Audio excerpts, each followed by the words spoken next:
সরস্বতী পুজোয় এটা আমার মিনি ব্লগ। আর এবারে আমাদের সরস্বতী ঠাকুর এসেছে চন্দ্রযান 3, যেটা মামা আর মামামের দাদু বানিয়েছে।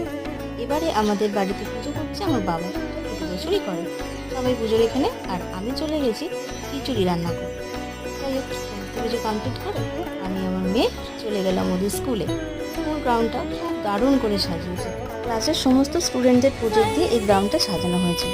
আর আসার সময় একটা কাণ্ড হয়েছে, মামামের ফোন আর জুতো দুটোই গেছে ভেঙে। তারপরে ওর প্রজেক্টটা দেখতে চলে গেলাম। ওই দিকে দেখো, দেখাচ্ছে, ও বানিয়েছে একটা কাঁচের মধ্যে। কি সুন্দর করেছে না? দারুণ করেছে।